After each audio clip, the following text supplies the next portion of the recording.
bodies in the corners, we got one in the slot, and allowed him to go one-on-one. And in that situation, that's about as good a shot as you're going to get. The other key to the game was probably for the last month, we spent about 5 minutes every day, because we never zone. But we spend 5 minutes every day working on it. And I told him, you never know when we're going to need it. So we've played it a possession or two here, a possession or two there. Wasn't very good, but we kept working on it. We kept working on it. The bye week, we worked on it every day, not very long. And then we'd have whatever our next game was. I didn't play it because our bread and butter is man-to-man. But to come in this gym and hold that team to 35% is a testament to our culture, our toughness, and how competitive our kids are. And you touched on it, the way they came out in the second half, you get down by 5 and then you make a 10-0 run, and then you just regain control of that game. Well, we had the mind-boggling turnover on the sideline there, and actually I thought I had. You had called timeout, I heard you. Yeah, and he didn't give it to me, but that happens, you know. But last time I checked, the basketball court is a 94-foot slab of rectangular wood, right? Yes. And the sidelines have been where the sidelines are is in every gym we go in. So why did Jared step out of bounds twice when trying to make a jab step? You know, I mean, the mistakes we made just boggles my mind. But you know, that's secondary. Our kids know how to win. I've said that multiple times. To be 29-2 and 17-1 and winning every gym in the league is just proud of our program. Does this give you a boost going into the postseason? We'll see.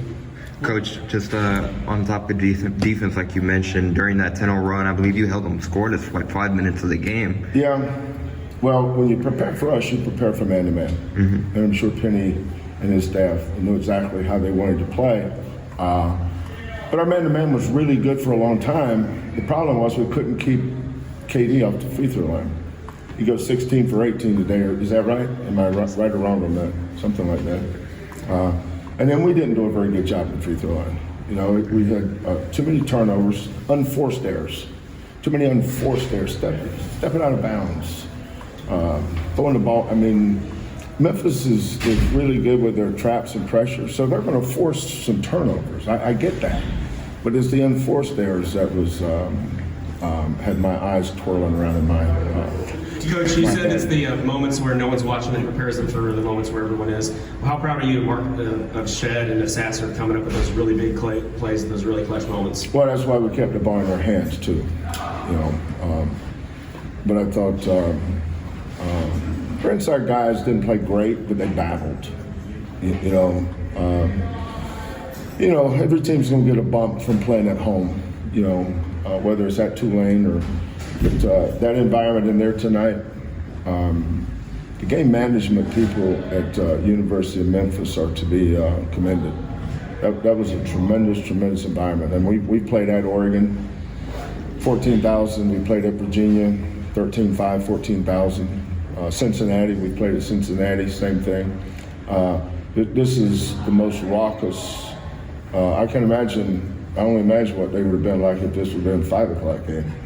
Let them get a little Bill Street on them before they, okay, 11 o'clock, some of them might have come from church, I'm hoping. But this was, you know what this game was good for? It was good for the American Athletic Conference. It really was.